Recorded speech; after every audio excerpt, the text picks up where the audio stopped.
on this episode of the Fresh Wave podcast. Cristina saw Tim's shirt over there, which is wagon, and she says, "Oh, I thought that said vegan," and I just said, "Vegans and carnivores are just canceling each other out."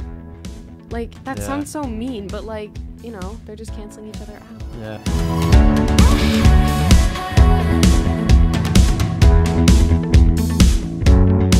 Hey everyone, welcome to the Fresh Wave podcast. This is season 1, episode 11.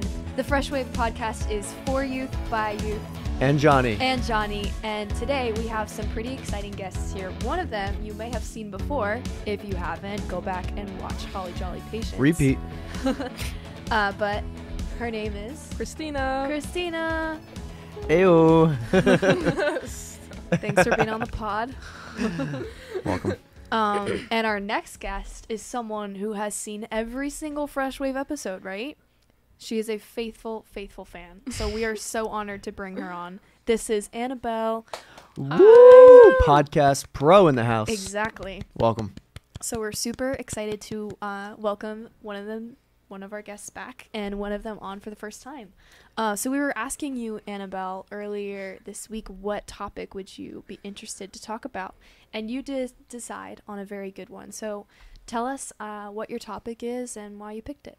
My mom actually picked this one because we were discussing on podcasts, ideas for future podcasts, and she just mentioned humility, and I was like, yeah, that's a great idea because a lot of people struggle with that nowadays. Yeah. Let's do it. So thank you, mother of Annabelle. Yeah. Is this everything you thought this room looked like, this podcast studio looked like? I mean, this is the first time I've been in this room. Perfect. I didn't really know anything else. I recognized the table. Table's the same. Yes. Table, the background, the wooden. Yes. Wood. We didn't do anything to it. Mhm. Yeah. Yeah. Yeah. So All right. Let's roll. Let's roll with some humility. Yes. Let's do it. So, humility, how often is that something you think about? Every single day for the past 2 years. Whoa. Okay. All right. Dang. Elaborate. Okay. Why is that? I think this one time I just realized how arrogant I was being, and I was like, dang, so it hit really hard. So I had to focus on even how many times I say the word I in a sentence. Think about when you're telling a story, you're just like, I did this, Very I think observant. this, I want this. So you that's just something that I feel like not just me, I feel like everyone has something that they need to work on, and I think humility could definitely be one of them for many people. Yeah. It's a great observation. I think that we think about ourselves more than we think about anything else. Really. If you really think about it, what is on your mind most of the time? You, your well-being, your happiness, your sadness, your fulfillment, tomorrow, yesterday, today, what am I doing? My future. It's really all about you. And I think especially, you mentioned this, or you were getting to mention it, Annabelle, I do believe that our culture has become, very individualistic, and that is American culture in general. But I think especially recently it's been do what is best for you. You are the main character. You are the most important in your life. Don't trust anyone but yourself. And that's just kind of what we're encouraged to do. That's kind of our easy way out. So I think it's interesting that Christianity definitely poses a different way of thinking than what we think is best. Just adding on to that, as humans, God maybe designed us to worship something, and if we're not worshiping God, we have to worship something else, whether that could be fashion, science, and I think for a lot of people they turn into worshiping themselves, and if they don't have a God to worship, then they just focus on themselves, because if they have no one to pray to, then obviously they're going to have to turn to themselves, so that could turn into self-obsession, arrogance, and pride. Yeah, I agree. Absolutely. We actually we just had another episode about insecurity, and I think a lot of insecurity also drives a lot of I, right? I'm not good enough. I don't look like this. I don't have the job I want. I don't have enough money. So I do think that Yeah, like exactly as you observed, I think we do say I, me a lot. How often are we saying we or you or y'all, depending where you're from? And just focusing on our language. And in our language right away, you can notice, which is really interesting. I've never really thought about that. Just in language, you can figure out who are you focusing on the most. Yeah, it's very true. Recently, I've been like kind of struggling with like looking at myself in the mirror and being like, okay, I don't look like this, and I want to change that. But it's so cool how I've been reading the Bible a lot more lately, and there's a lot of spots in the Bible about stories like Jesus putting other people before himself. He never put himself first, and I think it's so cool how I feel like God knew I was going to read that, and it just like brings such peace to my mind, because like I can just go off of Jesus and I can be like, okay, I want to be more like him, instead of focusing so much on myself. Yeah. So how would you like describe humility? Because I think a lot of people obviously have a different view of maybe what humility is. So like, for example, like you look at like athletes or celebrities, and it's like, all right, well, LeBron James is so arrogant, you know, he's so arrogant when he scores, when he does this. And part of me is like, well, I mean, he like really is the best. Like if you are the best at something, is there a sense of accuracy to him saying, I'm the best basketball player in the world? Is that arrogant, or is that kind of factual? Obviously a debate, the GOAT debate, Michael Jordan or LeBron. But my question is, how would you define humility, and how would that be applied out? C.S. Lewis, he has this quote, and I think this really helped put into perspective like what humility is, because it can definitely have like a lot of gray area. He said that humility isn't about thinking less of yourself, it's about thinking of yourself less. Yeah. And I think Factual. I think that that's just really good. It's not about like, humility isn't the same thing as insecurity. In fact, it's kind of the opposite. It's great. not, instead of hating how you look, it's just, or it doesn't even have to be how you look. It's like, instead of hating your skills, hating your appearance, it's just not really acknowledging that and putting others and putting God before other things that are relative to you. Yeah. So, okay, that's great. So, like, for example, like a false sense of humility, or one that wouldn't even be true, would be like if LeBron or someone who's very good be like, oh, I'm not that good at it. It's like, all right, you obviously are. Like, you're obviously considered one of the best athletes or musicians, whatever it is. So for them to say, oh, I'm really not that great, what actually some people would say is actually almost like fishing for compliments, fishing for comments. So somebody could be like, oh, no, but you really are. So I think you nailed it with the insecurity, humility comparison, and thinking that it's not like thinking poorly of yourself, but considering others, and not always saying I'm the best, but like focusing on, oh, well, my team's very good and this and that. So I think that's a great observation. My mom always tells me, like, whenever somebody compliments me, if I did something good in a game or something, she always points me back to how I should say, like, thank you, but I didn't do it to impress people. I did it for God. Like, Yeah. I didn't do it because I wanted attention. You actually want to, like, take the attention away from yourself and be like, okay, but I actually did that for God, not you. Yeah. Yeah. Actually, I just witnessed, I think some of us witnessed some incredible humility last week, as we had some testimonies at youth group. And one of the kids that shared had a crazy physical illness that struck when this person was younger, and kind of told that whole story, how they were healed, but it was a long process. And a lot of us could have been like, wow, that person's amazing. I can't believe they got through this and that. But as that person was sharing, all that I came across was this person just kept pointing to who God was, how God was great. God got them through this. So I didn't leave going, wow, this person's incredible. I was like, wow, God is so good. So I think like what we witnessed last week was just an incredible example of what humility may look like from someone sharing. And like you said, it's just pointing out other things and not saying, I got through this. I came out stronger. I was able to do this, blah, blah, blah. But it was just like, listen, God did all this and it was incredible. Yeah. Over time, God has showed me that like he can put people through things that they can't really handle, not to show that they're weak, but to show that like you're not strong enough, so you can lean on me. like depend on my strength, because, you know, it's not by your own strength, and you should deny yourself. And that means like, don't live for yourself, live for my sake. So do you think people that are prideful have a false sense of strength? Yes. So then yeah, that's interesting. Right. So humble to gain true sense of humility would only benefit you because you would recognize your weaknesses, which would draw you hopefully to the Lord, to draw your strength from him and what he's able to equip you with. Exactly. Also, just adding on to that, my dad in the car, he literally said this quote, which was also like just very, very eye-opening.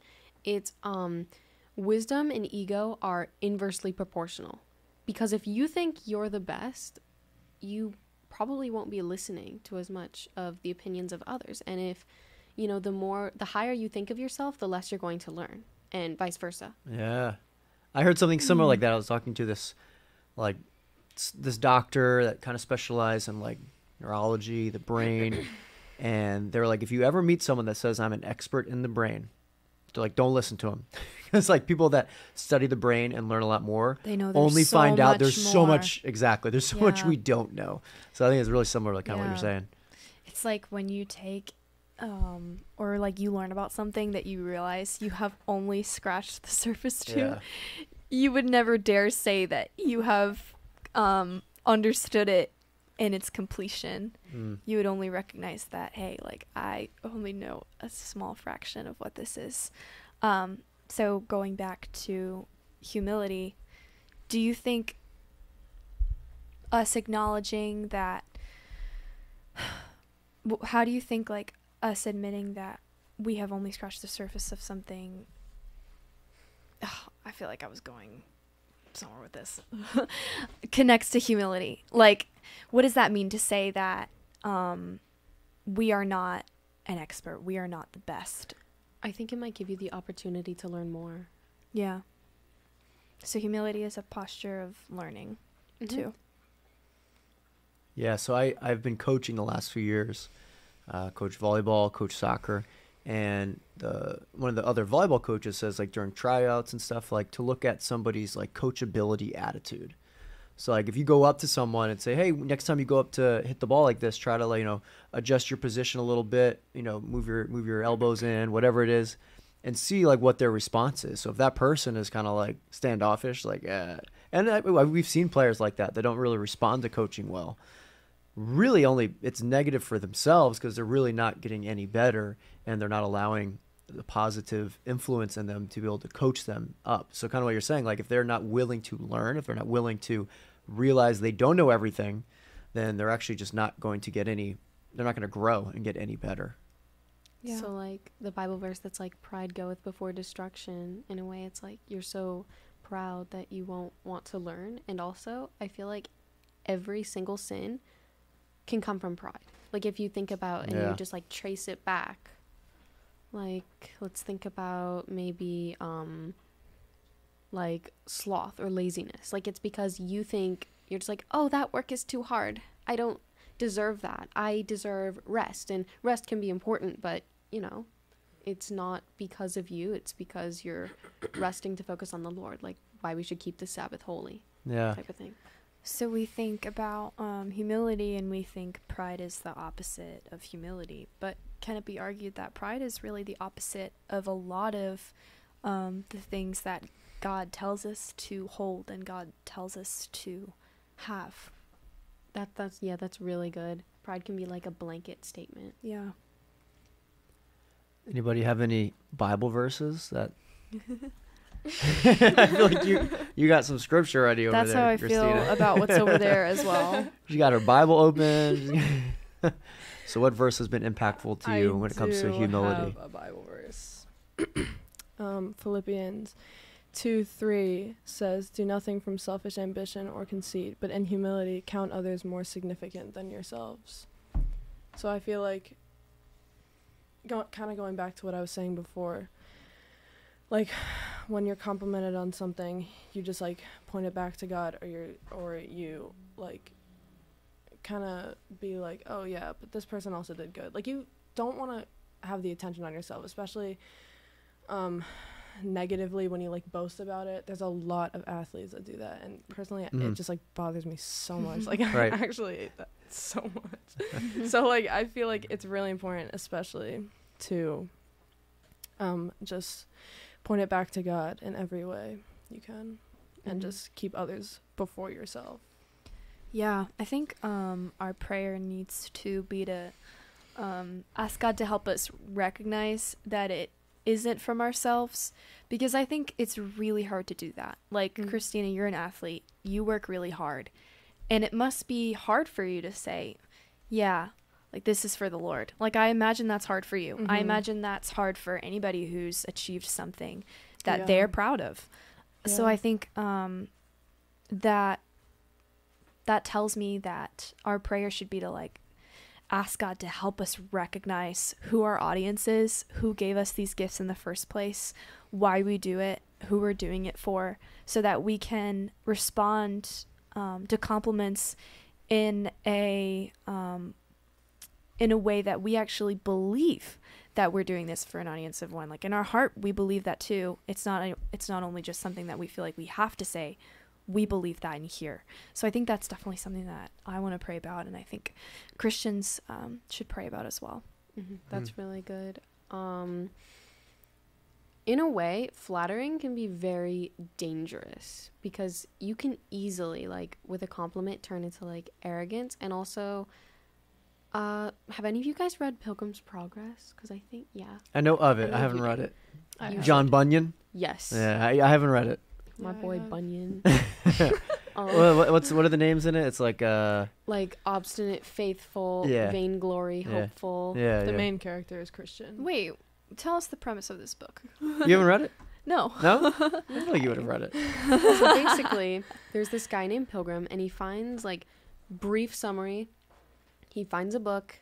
It's the Bible. Big surprise. He reads it, and he feels like a burden on his back. And it's not that he didn't have the burden. The book kind of just, like, made him realize that it was there. And he just goes on this big journey, and he meets a lot of, like, good people and bad people. And at the end, he does go to the celestial city, which is basically heaven. And one of the parts in the book, there's this, like, worker of Apollyon, who's basically Satan. And he basically, he's called the Flatterer. And this good guy named Evangelist, he tells Christian, he's like, beware of the flatterer. But, you know, Christian doesn't really listen. And then later in the book, the flatterer comes along, and he's like, wow, this journey sounds amazing. You must rest. And then he gets, like, caught in a net. And yeah, so it shows, like, all right. I think it's really cool. Yeah, I think it's really cool how, like, the characters in the book are, like, Annabelle, help me explain this. Like, the characters that he meets along the way are, like, names of, like, one of them is obstinate, one of them is pliable. And pliable, yeah. Pliable. I thought you said pliables. No, it's pliable. Pura Vida, please. Something about with Nutella.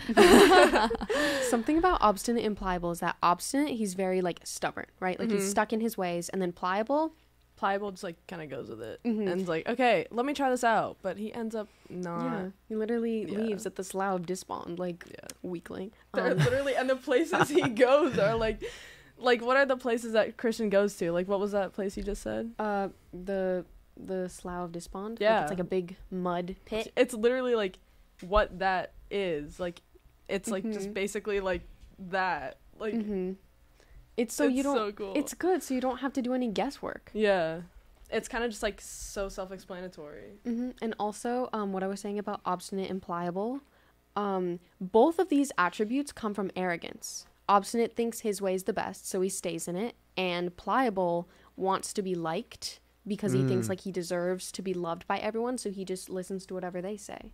So in order to be a Christian, you have to have that balance of, like, listening to others' ideas, but also being stubborn and being able to, like, you know, be strong in the Lord. Yeah, add that book to my I was gonna say summer reading list, but that'd be quite far away. It's so good.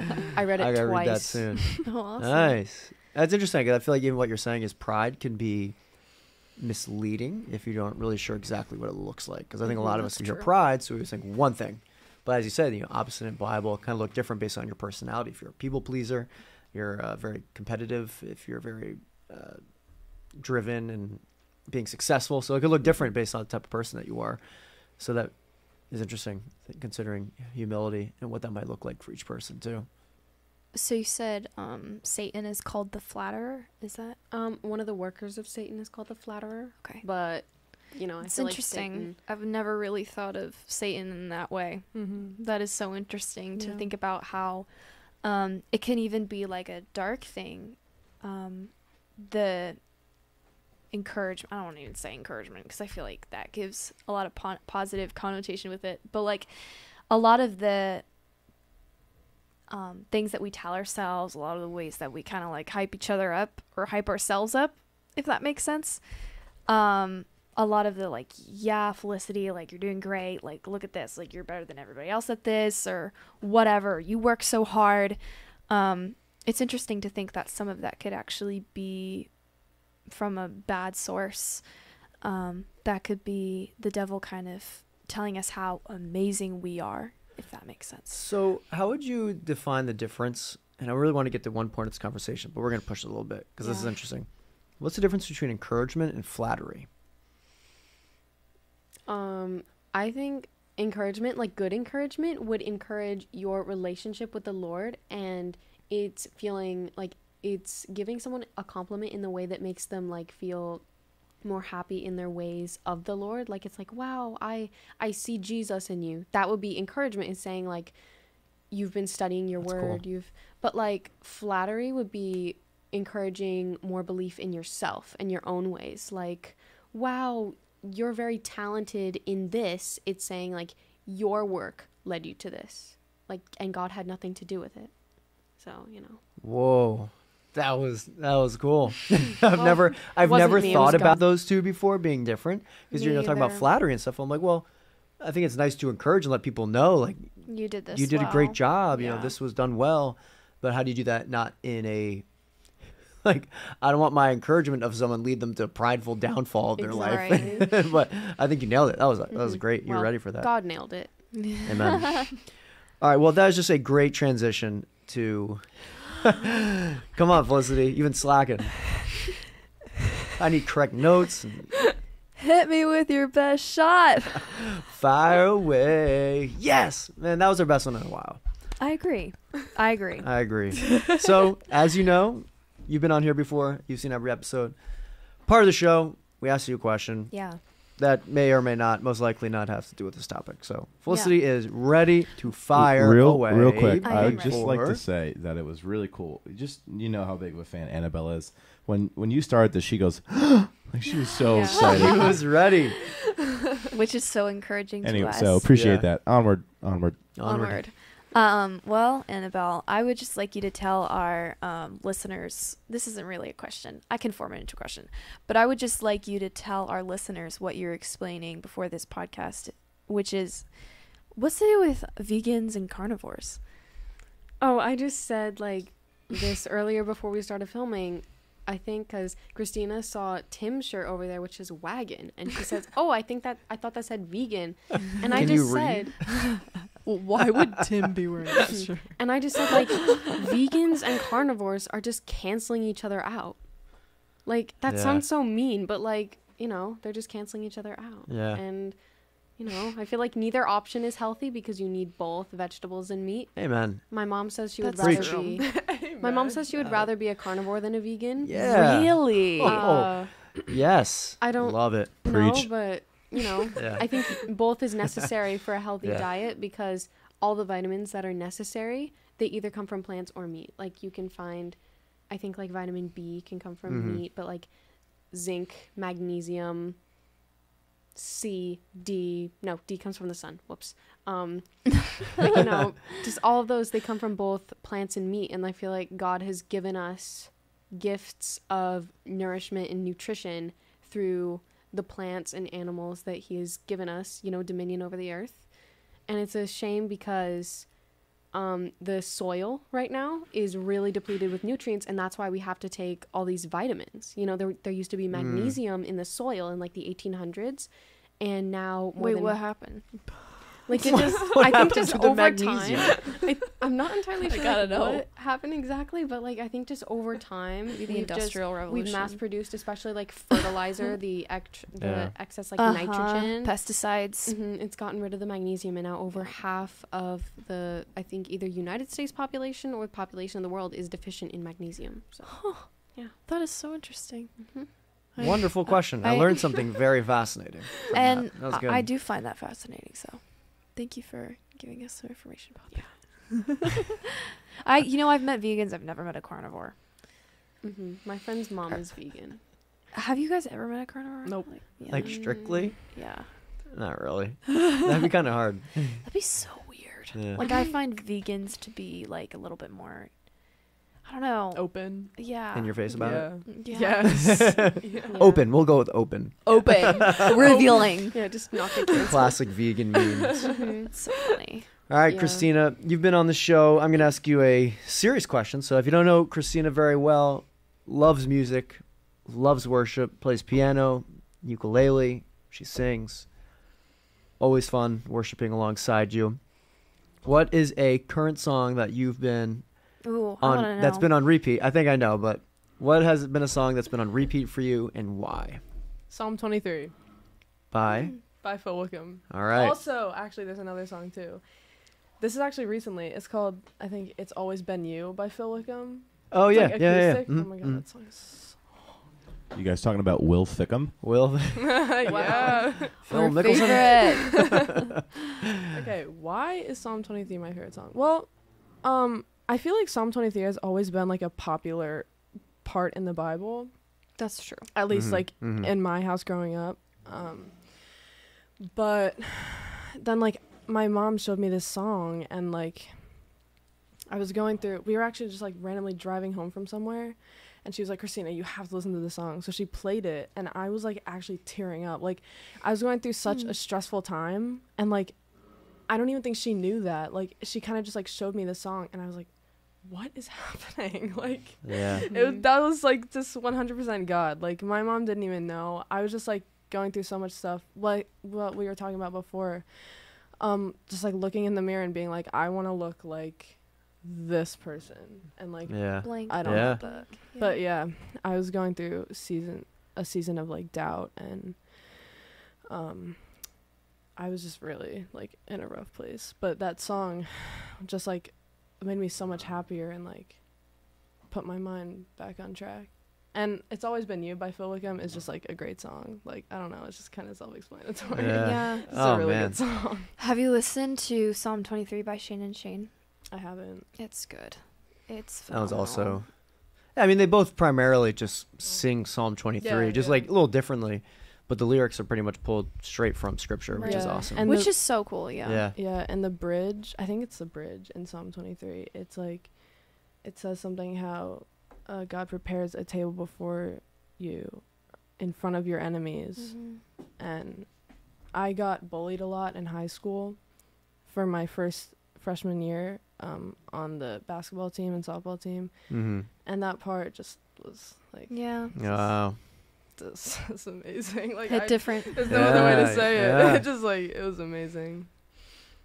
Cool. Well, thank you both for joining in on this episode rendition of Hit me with your best shot. Yes, Fire Away. Woo! And you're just Let's going go. for that note. I You're am just like, going for I'm it. gonna You hear hit that, it. Tim? I I'm reprimanded going Felicity. strong. I Yes. reprimanded her because Yes, he she was did. not putting in the effort needed by our co-host, and you still have I a job. wasn't. You still have a job. I'm still here. Well, that was awesome. I want to kick off our next part with this quote, if you don't mind. Do not at all. So recently, some of you know, I go to a Christian school, so I'm blessed to be able to be in a Bible class. And right now we've been going through this sermon by C.S. Lewis called The Weight of Glory. And it's a phenomenal sermon, and it's kind of transcripted into an essay. And throughout this sermon, he kind of talks about what glory is, and he terms it like the weight of glory, what being with Christ is actually like, what heaven is actually like, kind of similar to that. And then he concludes in his last paragraph with, how do we live right now before we have achieved like the full weight of glory, if that makes sense. So this last paragraph, he kind of talks about what we do in our day-to-day life and how we respond to that. And there's this one part about humility that I would love to read, because it really stood out to me. Okay. The load or weight or burden of any neighbor's glory should be laid daily on my back, a load so heavy that only humility can carry it, and the backs of the proud will be broken. It is a serious thing to live in a society of possible gods and goddesses. So what he means by that is the weight of another's glory, meaning the value almost of the people around us should be so heavy on us that only humility can carry it, meaning that we cannot care properly in the way that Christ wants us to if we don't get, set aside our pride and take up humility and take up this idea of putting someone else before us. And then he kind of goes on to, we're living in a society of possible gods and goddesses. And I just want to clarify that he's meaning by that we're surrounded by people who are eternal. There are no mortal people. Everybody is going to live forever, whether you are in heaven or not. So what he's saying there is, how crazy is it to realize we begin living realizing that the people who we're talking to and interacting with, we're going to possibly know forever. And that's how we should be treating them. So I really like that quote. It was about humility, kind of took a different perspective on it by bringing in the idea of eternity with it. So just want to really share cool. that.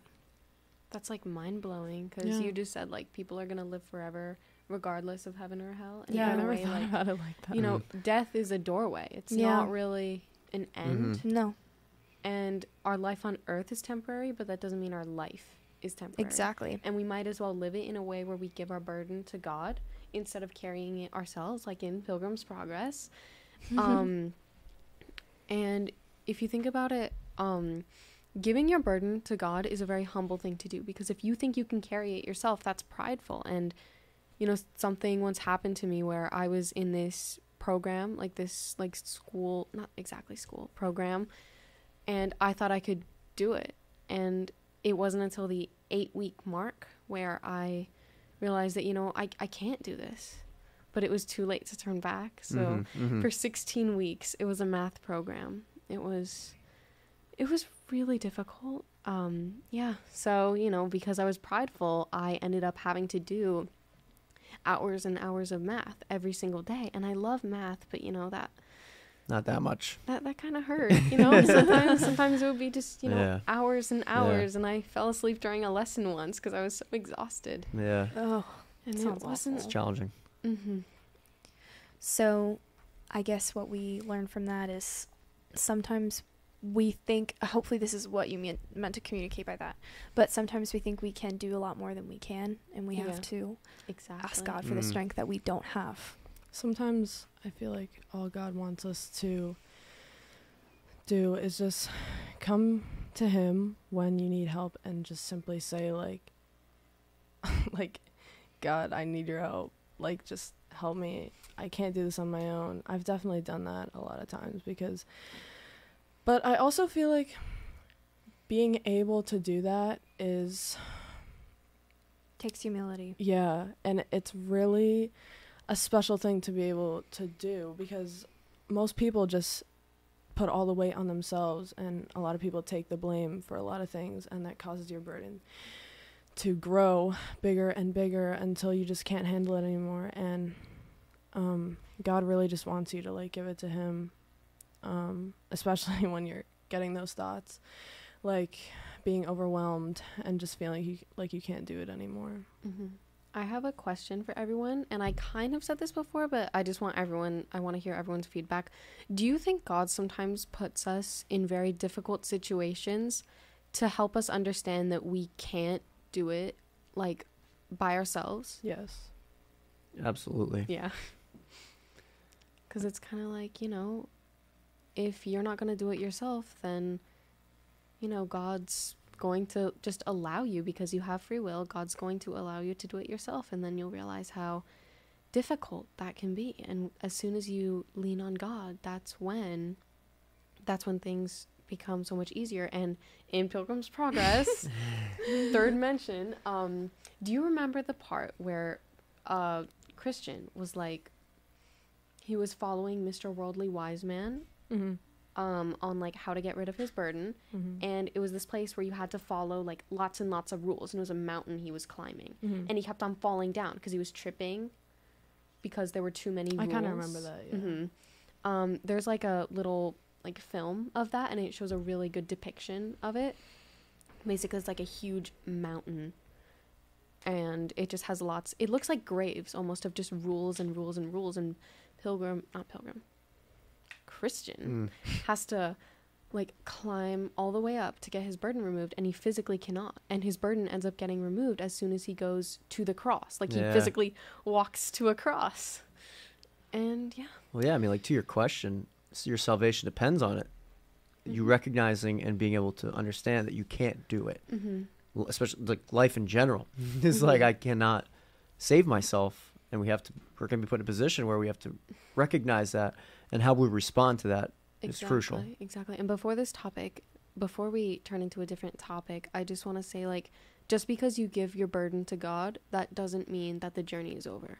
Like, just because because you don't feel the weight doesn't mean you aren't going to, go through pain. And just because you might have gone through something really, really bad in your life, and it made you submit to Jesus, that doesn't mean that he's not going to give you more trials, and that doesn't mean you're gonna have to like stop submitting to him. God is always like ready for you to give something to him. Like he meets you in your lowest points, and he helps you. Like that's when he wants you to talk to him and ask him for help, because God, like you said, God is here to like help relieve things and make things easier for you, but that doesn't mean things might get harder again. He just wants you to come to him through those hard times, but that doesn't necessarily mean they're gonna end.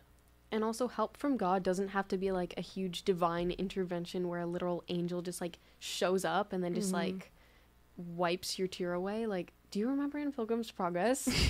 Again, Third mention. Fourth. I think fourth. Actually. When Christian was fighting with Apollyon, he dropped his sword, and then like somehow he was able to pick it up, but it was through like spiritual means. I'm not entirely sure how he got it back, but I think it just like flew back into his hands because God let it happen. I think I remember that. Yeah. But basically, like, sometimes God can provide you with little things that can just, help you with your spiritual journey. And it can even be like a sign from God, like answering a question. It could be literally just like a friend you're texting that like helps relieve stress, or even like a worship song that comes on the radio or on Spotify on shuffle play, because I don't have Spotify radio. Psalm 23. Yeah, actually, Psalm 23. This one time I was feeling like really, really upset, and then I came to youth group, and Christina, you just went up to me and you hugged me, and I don't know, it was like a few weeks ago, and that just made me feel so much better. But yeah, I think God can provide for us what we need, and sometimes he'll use us to be that vessel for someone else. I think it's both, so it's cool to see little reminders that we might be able to give to other people, or God can give to us through other people of his presence, and a reminder that he's there and he's walking with you.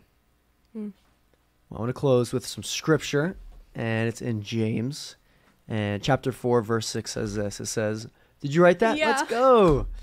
But he gives more grace. I'll say that again. But he gives more grace. Therefore it says, God opposes the proud but gives grace to the humble. I think a lot of times we can see accepting grace as weakness. We might see surrender as weakness. But what we see in this life and with God and his amount of grace is there's freedom in surrender, and there's life in the grace that he has for us. Will we have the humility to Mhm. accept that Mhm. and believe that this is the way to life. This is the way to Jesus. There's freedom in saying, I can't do this anymore. I admit that. That's God, okay. Yeah, Mhm. It's do okay. it for me. Yeah. Yeah. That connects to humility as well. Mhm. And true bravery and true like courage and power comes from the inside, not the outside. And a lot of pride is about how you look on the inside and how people see you. Mm-hmm. And you know, like pride and vanity is about like how others view you, how you view yourself. And true humility is just focusing on how God sees you. And it's focusing on, you know, like, God, yeah. I'm going to let you take me through this. Yeah. And, you know, also with insecurity, like most of it comes from what you see or what others see. And at the end of the day, God is the one who defines who you are because he is your maker. So at Yeah. the end of the day, like, you Keep know, going. not liking Come on. how you look isn't going to matter because Yeah. like when has that ever saved someone? Yeah. So true. I think we have to recognize that when we think about the way that the Lord thinks of us, it's not degrading. It's not, hey, you did this and this and this and this and this were kind of off. Like, you're wrong. Like, I don't like you. I'm frustrated with you today. The Lord never says that. The Lord loves us, and it's because of Jesus that he can look to us and say, like, you're white as snow, you're clean, I've made you clean. But it's us that are degrading. It's Yeah. us that correct ourselves. It's us that think poorly of ourselves. It's us that we're so hard on ourselves. And so when we just give that up and we accept the approval from God, which people want approval, when we accept that we've already been approved, that is freeing as well. Mm. I have so much respect for people who can just be like, okay, God, it's your turn. Like, Right. take over. Yeah. Just take the wheel. I let go. Yeah. Amen. Well, Annabelle, Cristina, thank you for your insight and wisdom Yes. you brought on for the show and humility. And Yeah. I feel like I'm walking away with some new things to consider when it comes to humility. And Me too. it was so good. Yeah. Thanks for Thank There you. it is. Only once. I saved it right for the end. Thanks for coming on. Yeah. Thanks for coming on. Happy Thursday to all of our viewers and listeners. This is another Yeah. wrap to Thank you for having The Fresh me. Wave Podcast.